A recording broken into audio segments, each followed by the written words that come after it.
আসসালামু আলাইকুম ওয়া রাহমাতুল্লাহি ওয়া বারাকাতুহু। আজকে আমরা আলোচনা করব যৌন ক্ষমতাহীন পুরুষদের বিয়ের বিধান কি। সাথে আছি আমি মুফতি জুবায়ের বিন ইমাম। আলোচনা বুঝতে সাথেই থাকবেন, আমাদের চ্যানেলটি সাবস্ক্রাইব করতে ভুলবেন না। যৌন ক্ষমতাহীন পুরুষদের বিয়ের বিধান। ইসলাম আমাদেরকে দিক নির্দেশনা দেয় যে মানিস্তাতাআ মিনকুমুল বাআতা ফালইয়াতাযাওয়াজ ওয়ামান লাম ইস্তাতি' ফাআলাইহি বিস-সাওম ফাইন্নাহু লাহু উইজাউন ওয়া আহসানু লিল ফারাজ ওয়া আগাদ্দু লিল বাসার।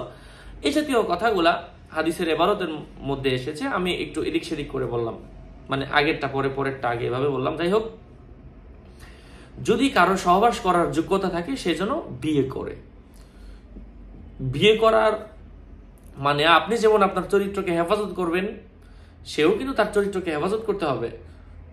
তো বিয়ে আপনি করলেন, আপনি সহবাস করতে পারেন না এমন নারীকে যার সহবাসের যোগ্যতা আছে, তাহলে আপনি তাকে বিয়ের মাধ্যমে তার মানে ইয়াটা নষ্ট করে দিলেন। তার জীবনটা একদিক থেকে বরবাদ হলো, তার জীবনে তার নামের সাথে বিয়েওয়ালা মেয়ে একটা কলঙ্ক লেগে গেল। সাথে সাথে যদিও আপনি সহবাস করেননি, আপনি এই বিষয়ে অক্ষম, এবং সে যদি আপনার সাথে সারা জীবন থাকেও তার জন্য অত্যন্ত কষ্টকর হয়ে যাবে। আল্লাহ তাআলা কাউকে কারোর সাধ্যের বাইরে চাপিয়ে দেন না। এই অবস্থায় সাথে সাথে পৃথক হয়ে যেতে হবে, ডিভোর্স দিয়ে দিতে হবে। যদি আপনি করেন তাহলে আপনি একটা অন্যায় করলেন, আপনি জুলুমের কাজ করলেন, আপনি তার হক নষ্ট করলেন। আপনার উপর যেমন তার হক রয়েছে, তার উপর আবার আপনার হক রয়েছে। সে তো দিয়েছে আপনাকে আপনার হক আদায়ের জন্য, আপনি তো পারছেন না, কিন্তু তার হকটা কিভাবে, তার চাহিদা কিভাবে মিটবে? এই জন্য ইসলাম এভাবে বিয়ে করাতে নিষেধ করেছে। যদিও করে, এটা ছিন্ন বিচ্ছিন্ন হয়ে যেতে হবে, ডিভোর্স হয়ে যেতে হবে। এটাই হচ্ছে ইসলামিক নিয়ম। এখন আরেকটা প্রশ্ন আছে, সেটা হচ্ছে যে আপনার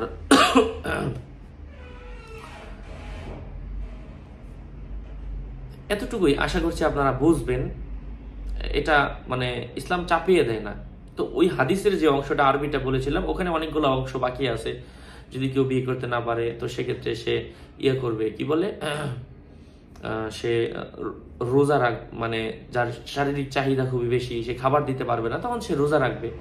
আর চাহিদা নাই তবে তার সব আছে, তো কোনো লাভ নাই, সে বিয়ে করবে না। আর সে বিয়ে করতে পারবে এমন নারীকে যেই নারীর মানে তার যৌবন শেষ হয়ে গেছে, তার আর মানে শারীরিক চাহিদা মেটানোর প্রয়োজন পড়ে না, আপনার সাথে থাকবে এমন নারীকে আপনি বিয়ে করতে পারবেন। বয়সে হোক না সে বড়, আপনি এমন মানুষকে বিয়ে করতে পারবেন। এটা আপনার জন্য বৈধ হবে। কিন্তু যার শারীরিক চাহিদা পূরণ করতে হবে, যেটা আপনি মেটাতে পারবেন না, এক্ষেত্রে আপনার বিয়ে করার অনুমতি নাই। আপনি এমন নারীকে বিয়ে করার অনুমতি নাই। করবেন ওই যে বয়স্কান নারীদেরকে। আল্লাহ তাআলা আমাদেরকে বোঝার তৌফিক দান করেন। শুধু বিয়ের মাধ্যমে শারীরিক চাহিদা পূরণ এমনই নয়, বরং বংশ বিস্তার করা। আল্লাহ রাসূল সাল্লাল্লাহু আলাইহি ওয়াসাল্লাম কিয়ামতের মাঠে যেন বলতে পারেন যে আমি কিয়ামতের মাঠে বিকুমুল উমাম, আমি বেশি উম্মত নিয়ে যেন গর্ব করতে পারি, ফখর করতে পারি হাসরের মাঠে।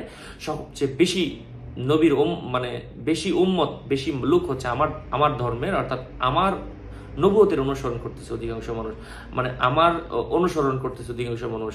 সবাই আমার সাহাবি, অথবা আমার সাহাবির সাহাবি, তাবে অথবা জনসাধারণ যারা আছে মুসলমান যেন বেশি আমি এটা দেখতে পারি। এই জন্য আল্লাহ রাসূল সাল্লাল্লাহু আলাইহি ওয়াসাল্লাম বলেছেন বিয়ের মাধ্যমে শুধু শারীরিক চাহিদা নয়, বরং এর মাধ্যমে কিন্তু আপনার ইয়েটাও পূরণ হয়, কি বলে, বংশ বিস্তার হয়। আল্লাহ তাআলা আমাদেরকে বোঝার তৌফিক দান করেন। আমার ভেরিফাইড চ্যানেলের ডিসক্রিপশন বক্সে পেজ এবং আইডি লিংক দেওয়া। আমার নাম আর ছবি থাকলে ওইটা হয় না, প্রত্যেক ভিডিওতে আমি বলি, সাবধান করি। আসসালামু আলাইকুম ওয়া রাহমাতুল্লাহি ওয়া বারাকাতুহু।